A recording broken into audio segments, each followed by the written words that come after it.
Bienvenidos a La mente y sus cicatrices.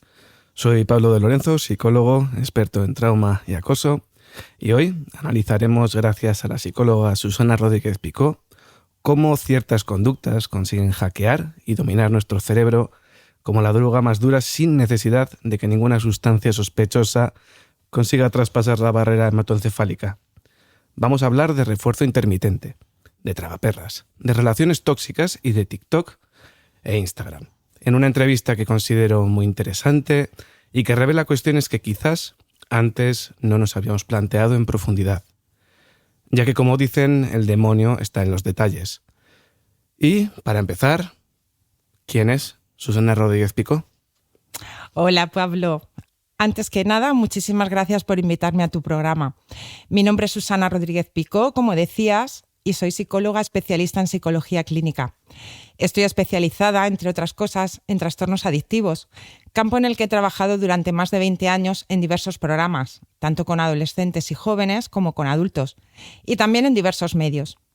He realizado trabajo de calle en programas de reducción del riesgo, con intercambio de jeringuillas, y también con trabajo motivacional en programas de reducción del daño con sustitutivos opiáceos, con metadona. Y también en programas de deshabituación propiamente dicha, tanto en centro ambulatorio como en el medio penitenciario.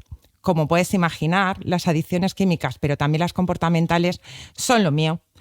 Actualmente trabajo como psicóloga forense dentro de un equipo psicosocial de Madrid, valorando a personas privadas de libertad para ayudar a los magistrados en la toma de decisiones, donde, curiosamente también, más del 70% de los delitos tienen que ver de forma directa o indirecta con el consumo de tóxicos. Esta actividad la compagino con mi colaboración como formadora y terapeuta en la Escuela de Desarrollo de Vínculos, EDEV, y también en Innova Salud y Cultura, los dos en Madrid. Pues muchas gracias, Susana, por esta breve presentación. Y bueno, entendemos que adicciones a drogas con sustancia química existen, todo el mundo lo sabe, pero ¿también habría adicciones comportamentales o a las nuevas tecnologías? Si nos guiamos por el Manual Estadístico de los Trastornos Mentales, el llamado DSM-5 de la Asociación Americana de Psiquiatría del año 2013, solo existiría el juego patológico como adicción comportamental. Ajá. Aunque está en estudio incluir la adicción a Internet en un futuro. Si por el contrario nos guiamos por la clasificación internacional de enfermedades, la CIE-11 de la OMS del 2022, se reconocería la adicción a los videojuegos. Sin embargo, mi experiencia me dice que muchas personas desarrollan adicciones a muchos comportamientos, como las compras y el sexo, por ejemplo, y por supuesto a las llamadas nuevas tecnologías, aunque ya no sean tan nuevas como Internet, el móvil o las apps que instalamos en estos. Básicamente todo lo que pueda captar tu atención y desviarte un poco del malestar que puedas sentir es capaz de atraparte y llevarte a una especie de anestesia emocional. No hace falta sustancias, ¿no? Efectivamente. Vale, y yo me acabo de preguntar, yo tengo móvil también y a veces lo miro, normalmente todos los días. ¿Cómo tendría que ser su uso para que, por ejemplo, mi móvil usar mi móvil sea considerado una adicción? Mira, haciendo una transposición de las adicciones químicas a una adicción comportamental, como podría ser el móvil que me estás preguntando, la persona que tuviera una adicción al móvil tendría las siguientes características. Vale. Son 4, ¿vale? Mira, 1, dificultades en el control sobre el uso del dispositivo. Es decir, esa persona va a pasar con el móvil más tiempo del que tenía previsto en un primer momento, aunque haga esfuerzos repetidos para controlar, reducir o abandonar su uso.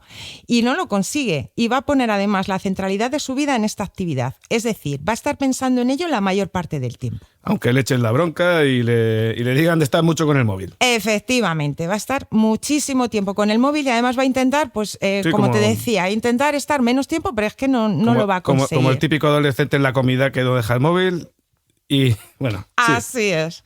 El segundo punto, pues lo más probable es que aparezca un síndrome de abstinencia, caracterizado por un profundo malestar emocional. Es decir, va a tener un estado de ánimo disfórico, o sea, decaído, insomnio, irritabilidad e inquietud psicomotora cuando no está realizando esta conducta. El tercer...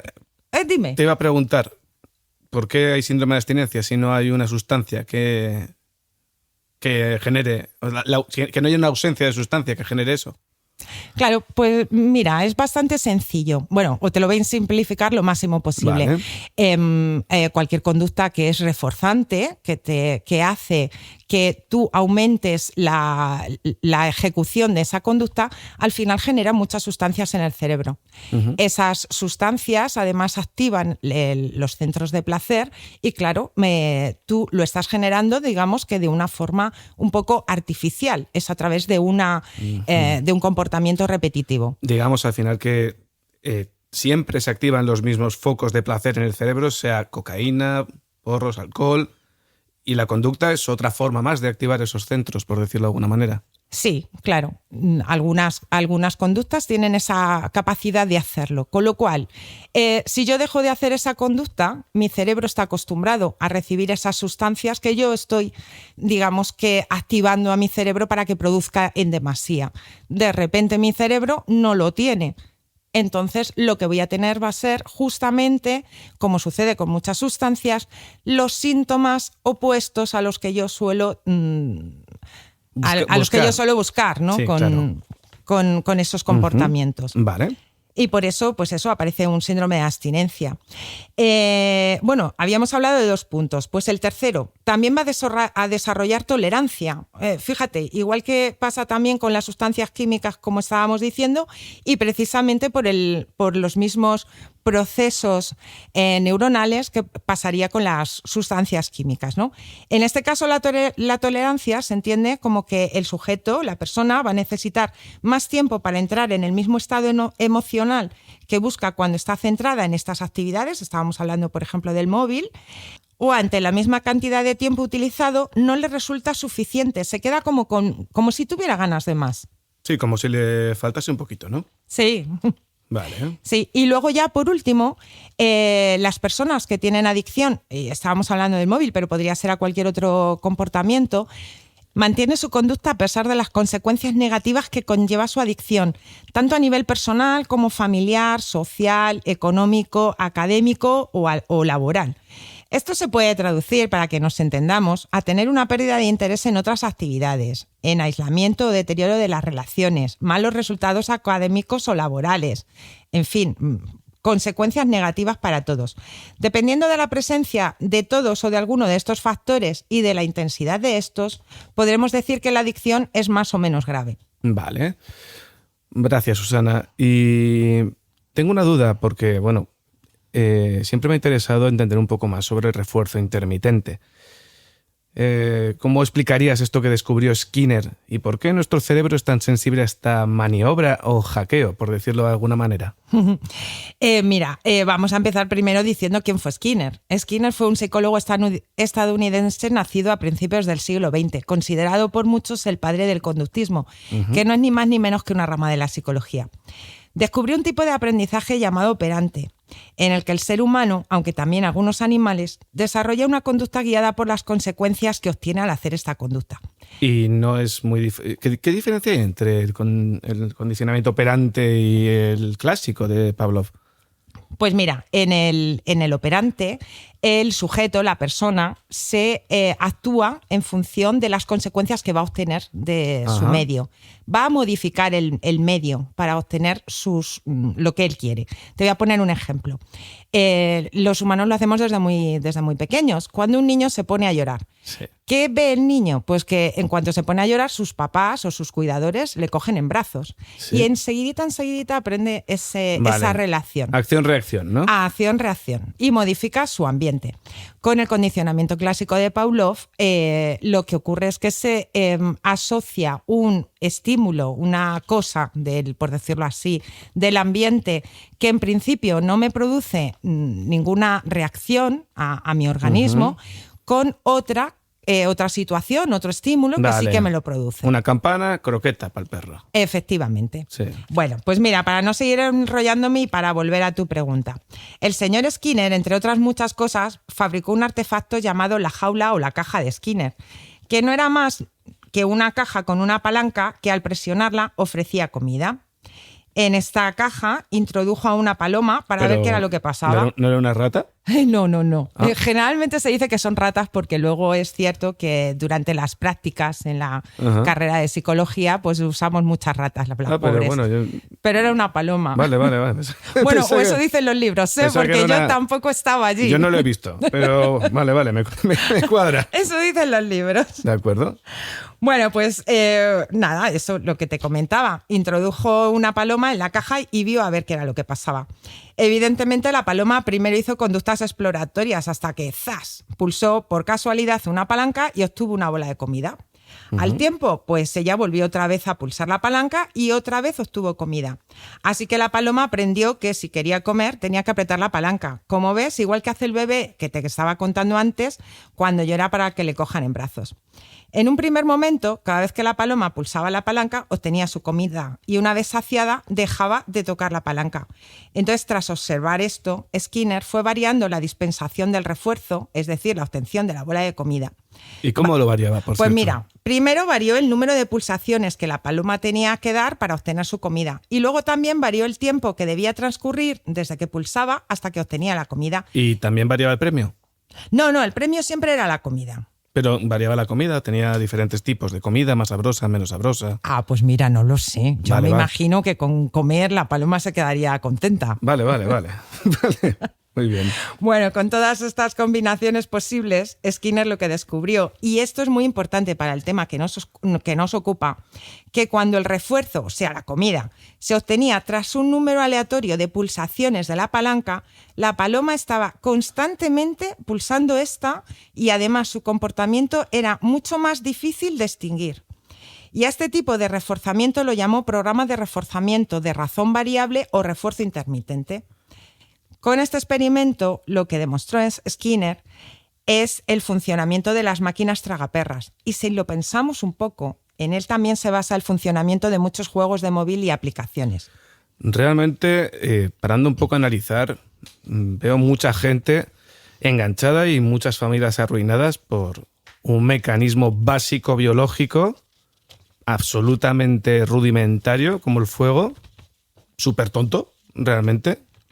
Pero, bueno, lo más reconocible es que la industria del juego ha utilizado este mecanismo para sacar negocio.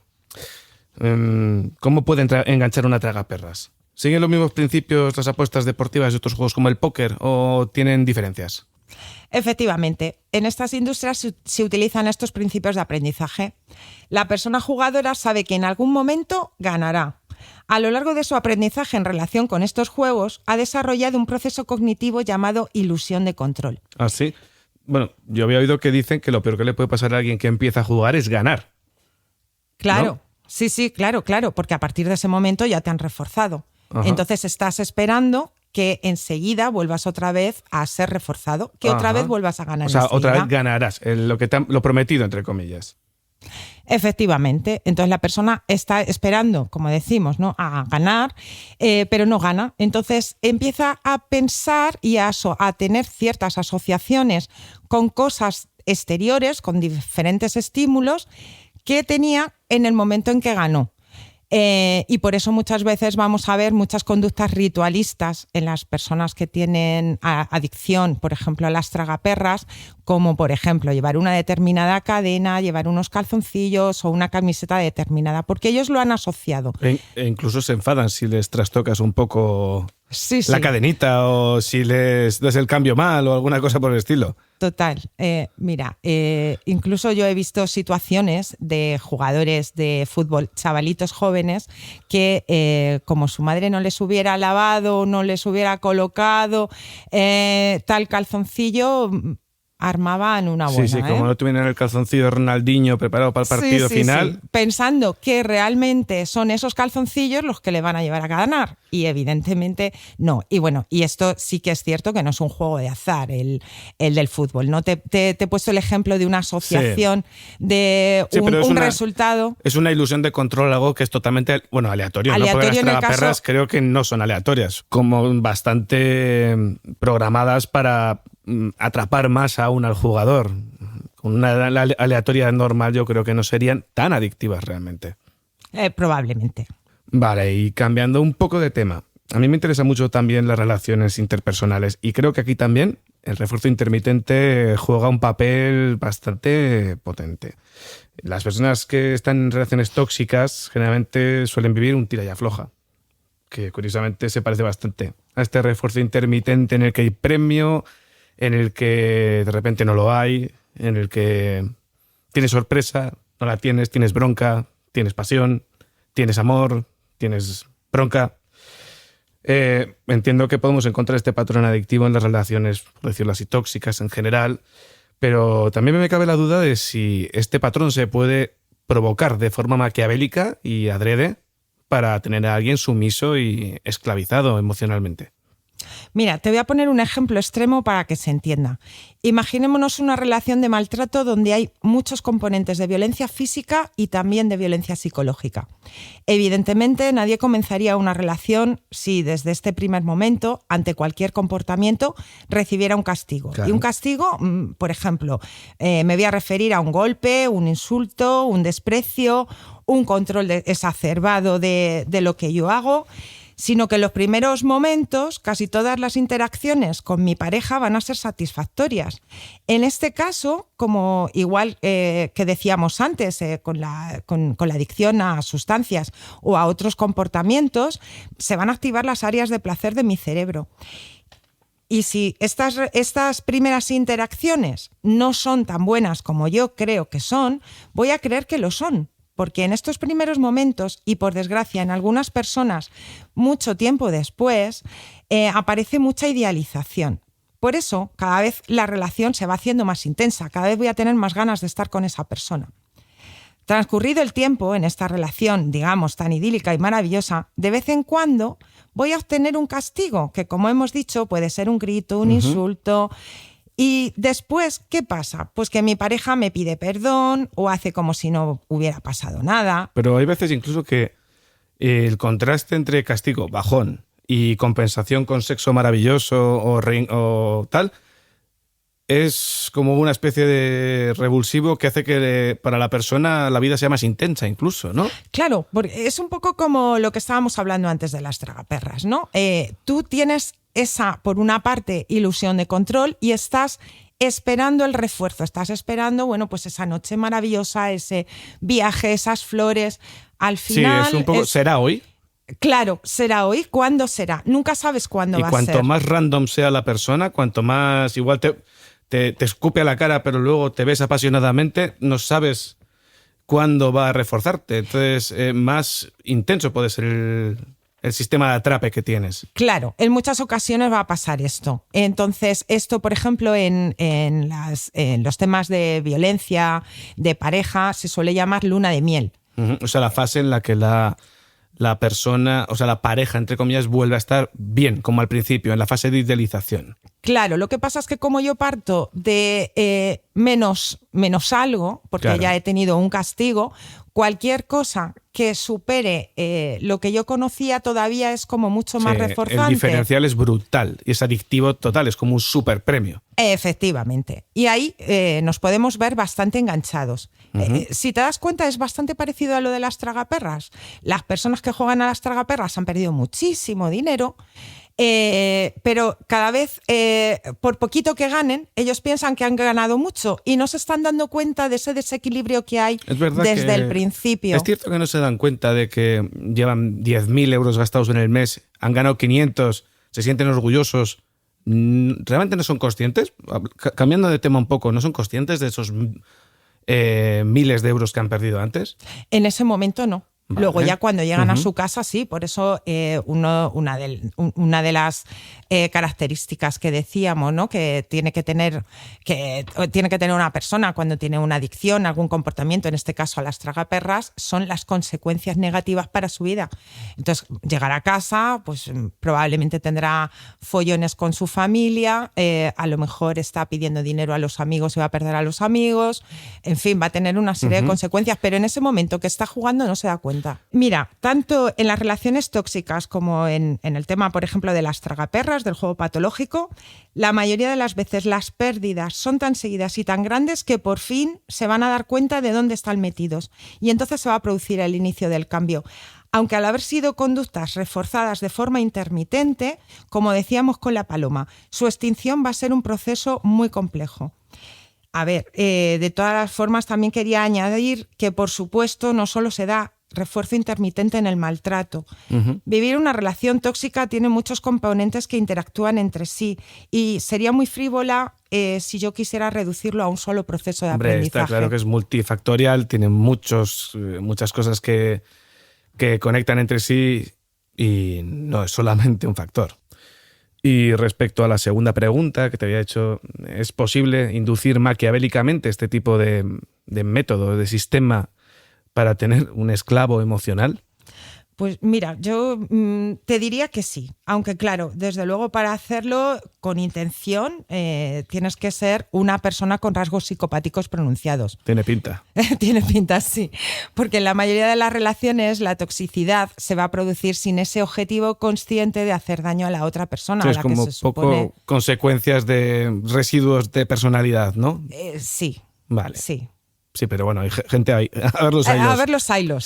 Sí. Por otro lado, también he oído recientemente que aplicaciones como TikTok, Instagram y ahora también YouTube con los vídeos cortos a través de sus reels y este tipo de cosas, están embobando una generación entera de chavales. Da la sensación de que la capacidad de atención y tolerancia de contenido ha pasado de una película a vídeos de 10 segundos. Antes, en mi generación, yo soy millennial, leerte un libro era una odisea y las películas eran como lo vago casi. Ahora lo vago es verte el vídeo de 10 segundos y verte una película es casi como leerte un libro de antes. Entonces, todo lo que esté de esos 10 segundos parece que es una sobrecarga al sistema de estos chavales. ¿Realmente se está dando un fenómeno de refuerzo intermitente en la forma en la que se exponen estos vídeos cortos, en la forma en la que se los dan a estos chicos? Sí, efectivamente. Estas aplicaciones están basadas en los mismos procesos de aprendizaje que las máquinas tragaperras. Aunque todos los vídeos están preprogramados, también te van a dar la ilusión de control, de que vas a ver solo cosas que te interesan. Tienen una interface muy llamativa y tan solo tienes que desplazar el dedo hacia abajo para ver una secuencia nueva. Vamos, es como dar a la palanquita de la que hablábamos con la paloma. O la ratita. O la ratita. Sí, la paloma. Sí, la paloma. O bien dar a la palanca o al intro, ¿no?, de las tragaperras. Y mira, en TikTok, por ejemplo, un vídeo generalmente, como tú dices, es muy corto y va enganchado a otro y así de forma infinita. Todo es muy rápido. No hay una página estática como pasa con otras apps. Este efecto hace que tu cerebro disperse su atención buscando a qué hacerle caso y de esta forma pase más minutos de la cuenta tratando de darle sentido y también de buscar un contenido que realmente le interese.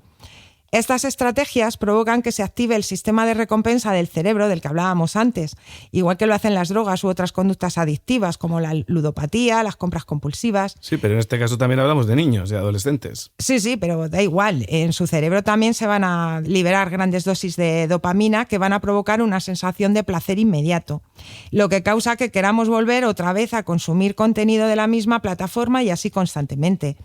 En el caso del móvil, pues mira, sería como una especie de tragaperras en el bolsillo, porque cada vez que usamos el móvil estamos jugando a ver qué me ha tocado. Tiras de una palanca y a veces ganas y a veces no, y cuanto más aleatorio sea y más variable sea lo que yo he visionado, más adictivo se va a volver. Pues sí, por ejemplo, yo me he encontrado gente mirando el WhatsApp cada 2 minutos sin que le hayan escrito a nadie, pero por el mero hecho de a ver si hay mensaje, a ver si me han escrito, a ver si no sé cuál, y nada. O sea, da la sensación de que realmente la incertidumbre genera más adicción que el propio mirar el móvil en sí mismo.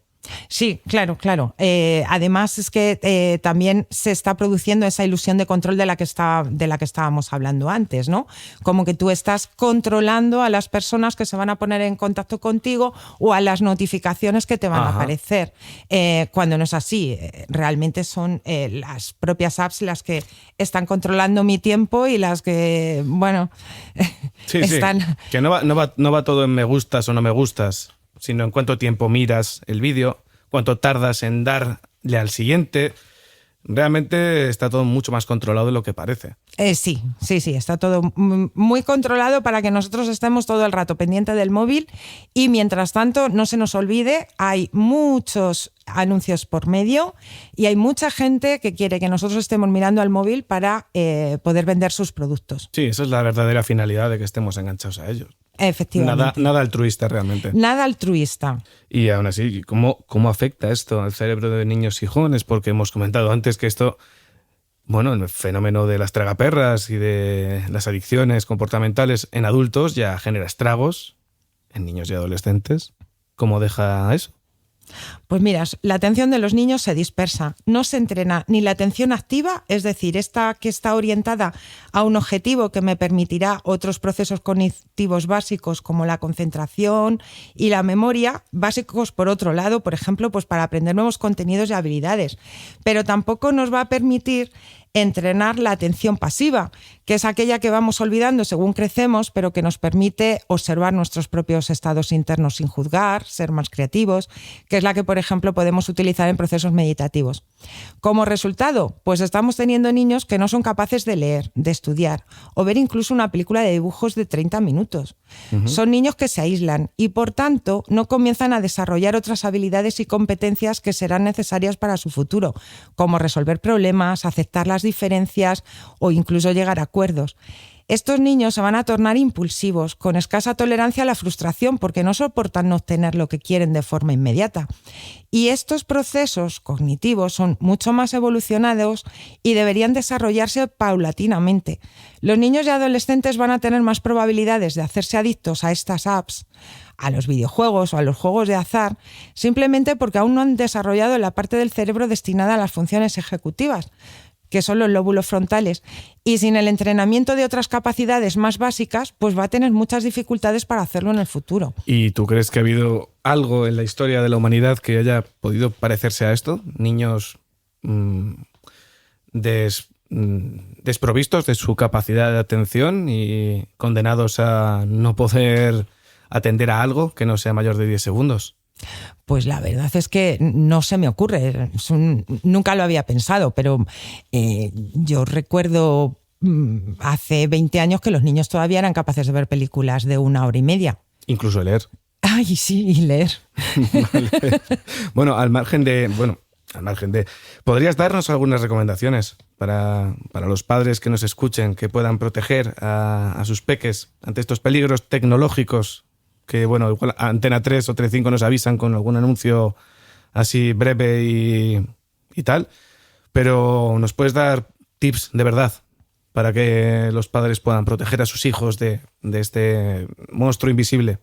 Sí, pero bueno, antes de eso, Pablo, no me gustaría terminar esta conversación sin añadir que las apps o las plataformas de streaming, los videojuegos o las redes sociales no son en sí mismas malas. Ya. Aunque sí que es cierto que dependiendo del diseño, pues unas son mejores que otras o peores que otras. Lo que realmente puede llegar a no ser sano es el uso que se hace de ellas. Y esto siempre lo digo cuando hablo de drogas, ¿no? Las drogas en sí mismas pues no tienen por qué ser ni buenas ni malas. Si no las uso, y sobre todo si no las abuso, uh-huh. Con el tema de los videojuegos, las redes sociales, las apps, lo mismo. A priori no tienen por qué ser malas, pero sí puede ser mala la relación que yo establezco con ellas. Hombre, mientras lo uses para tapar heridas y para no sentir, se convierte ya en algo adictivo prácticamente. Podría llegar a ser adictivo, claro. Como el bebedor social que bebe pues, porque sí, porque todo el mundo lo hace, o el que bebe para tapar. Pues el que usa las apps porque todo el mundo lo hace, o el que usa las apps para reforzar su autoestima porque está vacío y necesita cada 2x3 likes y que le digan que mola mucho. Efectivamente, y bueno, no estamos hablando de Internet, que fue una de las primeras adicciones que sí que se reconocieron como adicción comportamental, ¿no? Sí. Hoy en día, pues para hacer un trabajo del colegio, para buscar información, todos usamos Internet. Sí. Entonces, ¿es malo Internet? Pues no, si hago un uso adecuado de él. Está muy democratizado. Efectivamente. A eso es un poco a lo que me refería, ¿no? Entonces, partiendo de esta premisa, si lo que queremos es una interacción con estas aplicaciones más sana, pues yo propondría las siguientes recomendaciones. Lo más importante para mí, cuanto más tarde un niño entre en contacto con ellas, mucho mejor. Por lo que te decía antes, ¿no? De desarrollar las funciones cognitivas básicas y demás. Los padres no deberíamos olvidar nuestra función educativa y, por tanto, de establecimiento de límites. Yo, como madre, debo decidir si mi hijo menor puede o no tener un móvil a una determinada edad y qué cosas puede o no puede hacer con él. Y luego ya que se ponga como quiera. Estábamos visionando esta mañana un vídeo juntos, ¿no? De un niño que con una maquinita de los años 2000 pues se ponía hecho una furia insultando y pegando a su madre. Ya me acuerdo, sí, de Super Nanny, sí. Sí, era una parte de un programa de Super Nanny, ¿no? Bueno, el niño que se ponga como quiera. Yo pago el móvil o la maquinita. Él es una persona dependiente de mí y yo soy quien tiene que poner las reglas. Y esto no es una cuestión de autoritarismo, sino de enseñar, de dirigir a mi hijo. Y este es un tema que nos llevaría a varios capítulos, pero bueno, de momento lo dejo ahí, ¿no? Eso creo que no se nos puede olvidar. Vale. También es muy importante para mí escoger el tipo de aplicaciones que vamos a usar o que van a usar nuestros hijos. Existen algunas que son muy beneficiosas para el desarrollo cognitivo y social, donde puedo entrar en contacto con otras personas, me reto a superarme a mí misma, tienen además un tiempo máximo de uso, pero sin embargo todos sabemos que hay otras apps que hacen todo lo contrario. Sí. De esas habría que alejarse todo lo más posible. Sí, también cierto conocimiento de los padres de cuáles son esas apps más perniciosas quizás. Efectivamente. Que no mencionaremos aquí porque no tenemos tiempo. Claro. No, y además son muchísimas, seguro que no podríamos controlarlas todas. Pero no se nos puede olvidar a los padres, yo creo que últimamente hay bastante permisibilidad con determinadas cosas, pensando en que los niños se van a enfadar, que van a montar una odisea, que nos van a dejar de querer. Y bueno, es que nuestra función es educarles, no darles absolutamente todo, porque si no estamos haciendo también lo mismo que con las apps, que los niños obtengan todo de forma inmediata. Entonces no vamos a conseguir que ellos se desarrollen de forma adecuada. De acuerdo. Para mí también es muy importante, y yo lo hago a menudo, que es desactivar las notificaciones.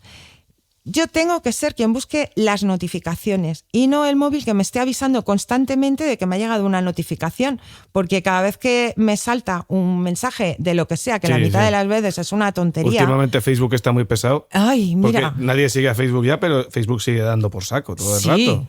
Tienes una sugerencia de amistad. Que yo creo que ya Facebook está muerto. Bueno, es igual. Sí, pero es que con el WhatsApp, con todo, ¿no? Estás haciendo una actividad y de repente te interrumpe. Pero es que luego la mayoría de las veces no es nada importante, pero la mayoría de las veces es que te cuesta entre 20 y 25 minutos volver otra vez a concentrarte. ¿Ah, sí? ¿Tanto? Sí, volverte otra vez a llegar al mismo punto de concentración está entre 20 y 25 minutos y es más o menos el tiempo medio calculado en algunos estudios a los que he accedido lo que tarda otra vez en llegarte otra notificación que tampoco te interesa. Claro. No, parece casi hecho adrede, ¿no? Parece hecho... Bueno, espérate que no lo esté. No pensemos mal. Entonces, bueno, yo dejaría el móvil y de hecho lo dejo solo para las llamadas y además estas solamente durante unas determinadas horas. Todo lo demás, no puedo dejar que constantemente me estén interrumpiendo. Tengo que ser yo quien controle mi tiempo y no los demás, y ni muchísimo menos un aparato quien devore mi tiempo. Para mí eso es muy importante. Luego, por otra parte, no hay que hacer scroll, esto de tirar el dedo para ver un vídeo y otro y otro. Abro la página, veo lo que me recomiendan en ese momento. Si me interesa, vale. Si no me interesa, a otra cosa. O lo que quiera buscar uno en YouTube, por ejemplo. Efectivamente. Es preferible que el tiempo que yo pasaría aquí pasando una página y otra página y otra página, que lo dedique realmente a lo que a mí me interesa. Sí, es que parece que con los propios shorts han matado la propia curiosidad de la persona. Ya directamente entra en YouTube ahora mismo y es YouTube, entretenme. Antes decías, bueno, YouTube, documentales, yo qué sé, pirámides, documentales... no sé qué, o canciones que te gusten. Ahora es directamente YouTube, dame. Sí. O sea, es que al final estamos llevando una atrofia de la voluntad de la gente y de las ganas de curiosear, de explorar. Claro. Esto para los niños es atroz ya, es que directamente ni buscan. Claro, a mí si una cosa me interesa, pues entonces voy tirando del hilo, de, pues no sé, de la aplicación que sea. Pero si no, pues a otra cosa. Y es probable que aprenda muchísimas cosas de todas estas apps, pero tienen que ser cosas que a mí realmente me mueva la curiosidad y quiera aprender. Entonces, ese tiempo muerto que paso con la mente en blanco, esperando a que me entretengan, pues es mejor profundizar en mi aprendizaje, en cosas que realmente me interesen y no estar esperando a ver cuándo llega el vídeo que me gusta. También es muy importante ir seleccionando cada vez más los likes o los no likes en el contenido, de tal forma que el algoritmo de la aplicación cada vez se ajuste más a mis necesidades y no que yo me tenga que ajustar a las necesidades económicas de los desarrolladores de estas apps. Claro, que no te comas todos los vídeos. Efectivamente, claro, que cada vez se ajusten más a mí, aunque también es cierto... Pero bueno, también te van dando los vídeos que más te gusten para meterte cositas que te interesen menos. Y al final ese es el premio, ¿no? El vídeo que más se ajusta por algoritmo a ti es el que te genera la recompensa. Es lo que la palomita, cuando da y recibe el premio, es el vídeo que te gusta. Total. Sí, es que ¿sabes? El algoritmo te capta lo que más te gusta y te lo va mezclando con bazofia o con material que no es muy bueno y te va dando lo que de verdad sabe que te gusta mezclado con cosas que te gustan menos para que sigas horas y horas y horas entrampado en ello. Efectivamente. Y frente a esto, para los chavales, ¿qué recomiendas?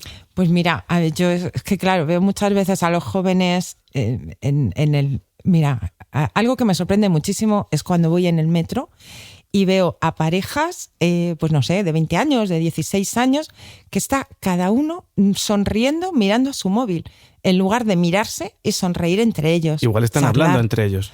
Pues podría ser.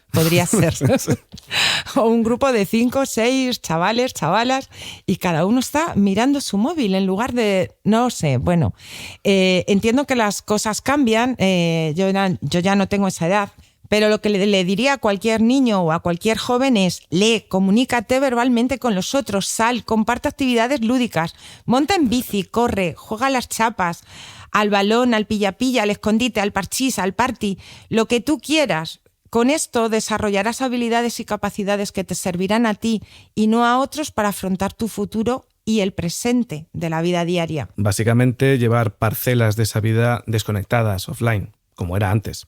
Efectivamente. Vale. Pues hasta aquí la entrevista de hoy.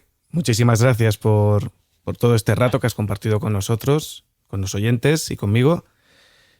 Y si quieres decir alguna recomendación o algún último mensaje para los oyentes. Pues Pablo, sobre todo agradecerte tu invitación a este programa tan interesante. Te agradezco muchísimo que me hayas invitado y también a los oyentes por prestarnos atención.